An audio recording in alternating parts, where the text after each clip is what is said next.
Here we go, guys, with my testing setup. I changed some things. You can see the grommets in there.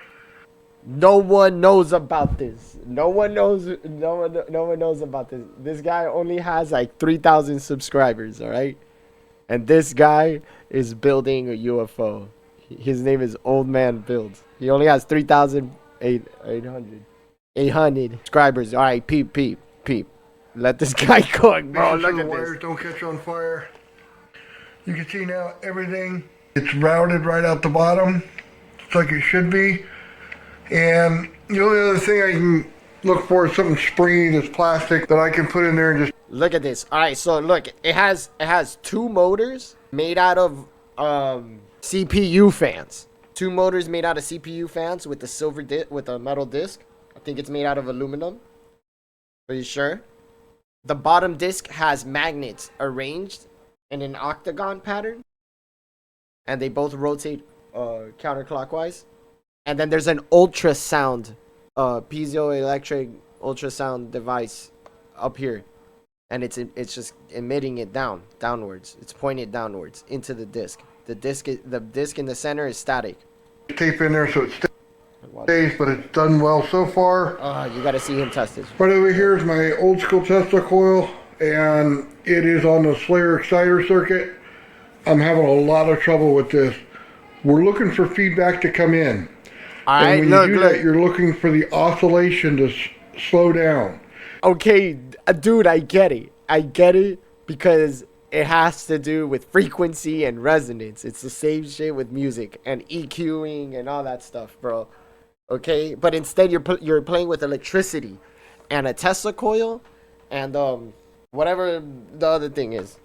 You know, you're having ultrasound, Tesla coil, and the spin. Like there's mad shit going on at the same time. But the whole thing is that you gotta tune each one to harmonize with each other.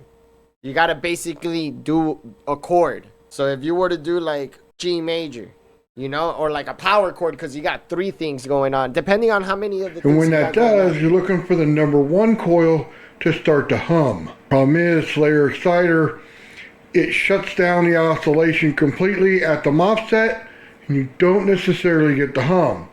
So it's a complete shot in the dark. So I put it down the center, didn't work. I'm going to try to directly connect it this time. Again, I don't know if it's going to work or not, but I honestly think I need a different Tesla coil to make this thing work, because that hum is the most important part, and I have the rest of it. Because it has a pitch. This over here is the regular rest of it has a pitch, and he's pitching it. He's pitching all the devices together so it resonates, and it goes, and it starts getting the effect. The anti-gravity effect. I separate my high voltage over here. All the wires come this way. I'm running a double flyback. Why run two? I'm looking for a polarization of the disc. So when I turn it on, I'm going to turn it on and off a couple times. I know Alexi says just to bring it up a little bit at a time, but I want to polarize the disc. Then I want to bring it back down and bring the energy up. So do that first thing. And my disc is set up, just so you know, where the wires go onto the plates.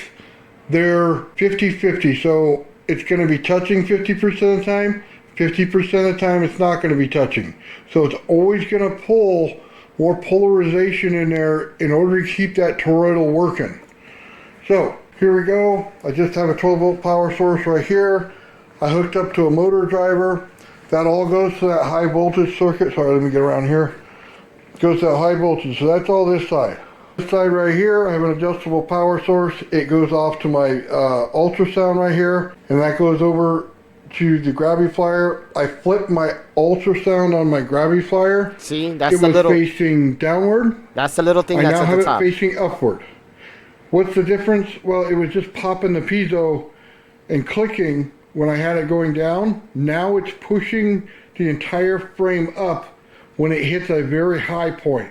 It'll force the whole thing up. And that's what's changing the plate. You remember before I tapped the plate? Okay. Well, now I don't have to. As long as that piezo works fine, it should go ahead and tap the whole thing and get it to go in between either, you know, Jared was telling me it wasn't the octave, it's the harmonics in it, whether it hits a seventh or not. See, I told Guys, I you. don't care what you call it. I'm gonna keep calling. I told you. It all has to do with music and frequency. And if you were to shape it into the form of a chord, I think that's how you get the effect. Calling it the octave. I'm gonna keep getting that thing to tap and hit that extra energy point. So here we go. My motor driver. That right there is for my Tesla coil. It goes over to the driver, and the driver's on my little fan setup there. It's just some offset, and there you go to my Tesla coil. So everything's kind of. Let me get if I can walk backward here. We're at a good distance. Right now I'm about 8 to 9 feet from where I'm sitting at. You guys got to hear what it sounds like. To the actual, so we're just dealing with the high voltage and the motor speed. And the motor speed's cranked all the way up. To be honest with you, how we found a resonance point in this thing without the motor speed being absolutely correct is beyond me. I mean, I understand the concept. It proves the field is there on the upper and lower part, and that the Tesla coil is pushing both of them. So it says, hey, I'm here. So I guess that's what he was looking for in the beginning. It has to be, because he knows full well he can change the motor speed and get the resonance point right. You hear it? So I did find the resonance point at 11.9 volts, and my max is 12.4 volts. That means that the toroidal itself has to slow down the motors by 0.5 volts in order to find the resonance point. Set my power source for my go into now. You want to see a video? I'm gonna show you guys a video of one. Идеальная погода для демонстрации. Ну ладно. Look at this one. He figured it out.